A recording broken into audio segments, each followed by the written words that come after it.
Benar apa yang ditakutkan oleh Yoga.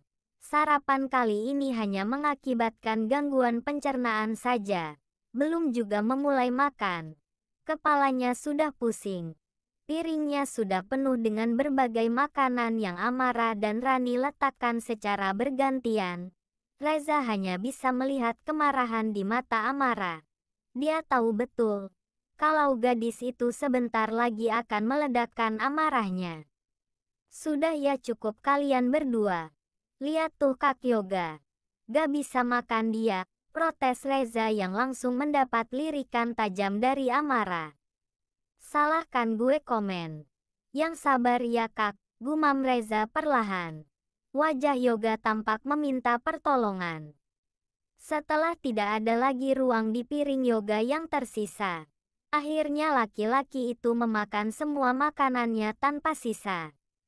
Biar aku yang cuci piring, ucap Rani sambil memunguti piring Reza dan Yoga. Sedang piring Amara dia biarkan. Amara tak peduli akan hal itu. Dia yakin suaminya tak akan lagi bersimpati dengan perempuan lain. Meskipun itu Rani. Melihat Rani yang sedang sibuk cuci piring, Amara buru-buru menempel kepada Yoga dan mengajak prianya itu duduk di depan TV. Meninggalkan Reza yang sedari tadi berusaha tidak jadi obat nyamuk. Kamu gak pulang Ran? Celetuk Amara yang masih bergelayutan di tangan Yoga. Untung saja Yoga tidak mengibaskan Amara. Ini juga mau pulang. Bisa ngomong bentaran aja Mas. Rani beralih ke arah Yoga.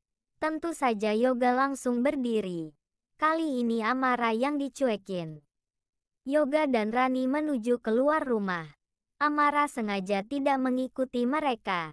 Sepertinya berbicara dengan Reza adalah prioritasnya saat ini. Deheman Amara sukses membuat Reza menatap dirinya. Laki-laki itu meletakkan HP-nya di meja. Lo masih mau ngomong sama gue? Reza mengawalinya. Malas saja harus menunggu Amara berbicara terlebih dahulu. Awas aja sampai Mas Yoga tahu kalau kita ini mantanan. Ancam Amara. Tak peduli dengan tatapan nanar Reza, yang masih terlihat peduli atau bahkan masih mencintainya. Terserah gue dong, mulut-mulut gue, Za. Gak lucu. Kita udahan kan salah lo juga. Jadi biarin gue bahagia sama suami gue. Ngerti lo? Amara tak sanggup lagi berbicara baik-baik dengan Reza yang tak pernah serius itu kalau diajak bicara. Amara kemudian menyusul suaminya ke depan. Dia heran kenapa Yoga tak balik-balik ke dalam. Rupanya masih ada suara Rani yang berbicara. Sepertinya menangis. Amara menghentikan langkahnya. Dia memilih untuk menguping di balik pintu saja. Mas, aku yakin Mas Yoga masih mencintai aku. Kalaupun Mas nyuruh aku nunggu, aku pasti nunggu Mas. Yang penting Mas balik sama aku. Rengeknya lagi. Yoga sebenarnya bosan. Hanya itu-itu saja yang diucapkan Rani. Padahal tidak sekali dua kali. Yoga pun sering memperingatkan Rani supaya tidak lagi menemuinya. Jawaban dia tetap sama. Jangan tunggu aku Ran. Kamu masih muda, cantik, dan punya pekerjaan. Bertemulah dengan orang baik lainnya. Itu yang bisa aku katakan sama kamu.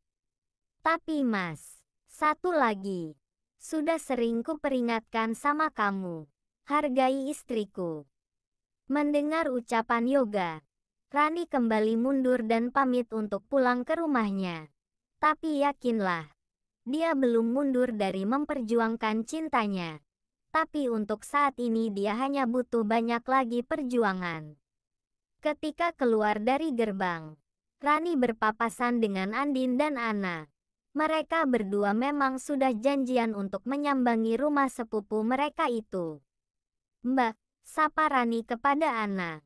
Mereka memang kenal baik.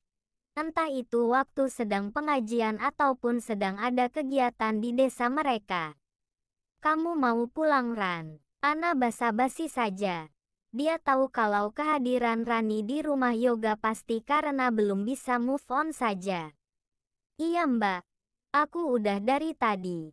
Nganterin sarapan buat Mas Yoga. Jawaban Rani sukses membuat Andin maju dan mendekati wanita itu.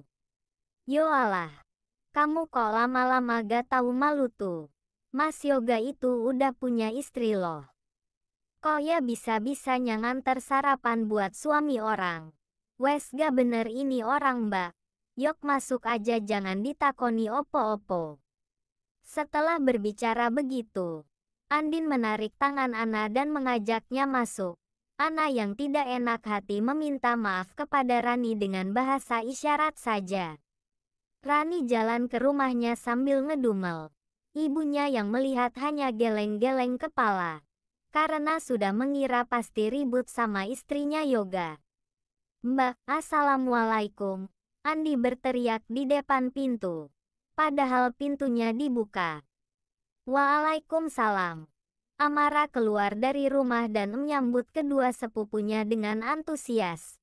Mereka bertiga memang janjian mau pergi ke kota untuk jalan-jalan ke mall. Kebetulan kan ada Yoga yang bisa mengantarkan mereka. Suaminya Ana sendiri tidak bisa ikut. Karena ada pekerjaan. Kita jadikan perginya. Tanya Andin yang paling antusias sendiri. Sebenarnya sebelum kedatangan Rani, Amara sudah cukup terhibur akan pergi jalan-jalan. Tapi kini moodnya mengambang. Jadi Andin, tenang aja. Aku ganti baju dulu. Asik, Andin pun bergegas masuk rumah dan langsung berlari menuju ke kulkas Amara. Dia berpapasan dengan Yoga yang memang sudah siap dan hendak menghidupkan mesin mobil Amara. Andin langsung membuka lemari pendingin milik Amara dan mencari-cari kue yang Amara ceritakan kepadanya. Enak banget sih kue bikinan Mbak Amara. Celoteh Andin sambil terus menyuapkan makanan ke dalam mulutnya. Uhuk-uhuk. Ya Allah siapa ini kok ganteng banget.